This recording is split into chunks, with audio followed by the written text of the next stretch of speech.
మన Indian army నుంచి soldier పోస్ట్కి సంబంధించిన జాబ్ నోటిఫికేషన్ అయితే వచ్చేసింది. సో దీనికి ఎవరైతే ఎలిజిబుల్ అవుతారో వారు ప్రతి ఒక్కరైతే అప్లై చేసుకోవడం ట్రై చేయండి. ఎందుకంటే ఈ నోటిఫికేషన్ సంబంధించిన ఎడ్యుకేషన్ క్వాలిఫికేషన్ వచ్చేసి జస్ట్ 10th పాస్ అయితే చాలు ఈ నోటిఫికేషన్కి అయితే అప్లై చేసుకోవచ్చు. సో ఎవరైతే 10th క్వాలిఫికేషన్తో సెంట్రల్ గవర్నమెంట్ జాబ్ కొట్టాలనుకుంటున్నారో వాళ్ళు వచ్చేసి ఈ నోటిఫికేషన్కి అయితే అప్లై చేసుకోండి. అలాగే 10th క్వాలిఫికేషన్తో ఎవరైతే ఇండియన్ ఆర్మీలో జాయిన్ అయిదాం అనుకుంటున్నారో వాళ్ళగా ఈ నోటిఫికేషన్కి అప్లై చేసుకోండి. ఈ నోటిఫికేషన్కి వచ్చేసి దగ్గరగా 700+ పోస్టులు అయితే భర్తీ చేయడం జరుగుతుంది ఇండియన్ ఆర్మీ నుంచి. సో ఈ నోటిఫికేషన్ అయితే ప్రతి ఒక్కరు అయితే అప్లై చేసుకోవడం ట్రై చేయండి.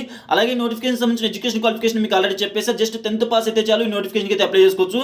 ఎవరైతే 10th క్వాలిఫికేషన్తో ఖాళీగా ఉన్నారో లేకపోతే నెక్స్ట్ స్టెప్ ఏంటి అని ఆలోచిస్తున్న వాళ్ళకైతే ఈ నోటిఫికేషన్ అయితే ఒక సూపర్ నోటిఫికేషన్ అనుకోవచ్చు.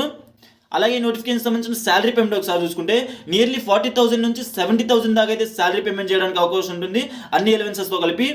ఈ నోటిఫికేషన్ సంబంధించిన అప్లికేషన్ ప్రాసెస్ స్టార్టింగ్ డేట్ వచ్చేసి 28th నవంబర్ అనమాట. నోటిఫికేషన్ సంబంధించిన లాస్ట్ డేట్ వచ్చేసి 10th డిసెంబర్ అనమాట. సో ఈ నోటిఫికేషన్కి ఎవరైనా అప్లై చేద్దాం అనుకుంటే 28th నవంబర్ నుంచి 10th డిసెంబర్ లోపు అయితే అప్లై చేసుకోవడానికి అవకాశం ఉంటుంది. సో ఎవరైనా సరే గవర్నమెంట్ జాబ్స్ లేదా ప్రైవేట్ సెక్టర్ జాబ్స్ గురించి వెయిట్ చేస్తున్నట్టయితే మన ఛానల్ని సబ్స్క్రైబ్ చేసి పక్కన ఉన్న గంట సింబల్ కొట్టండి. జై హింద్.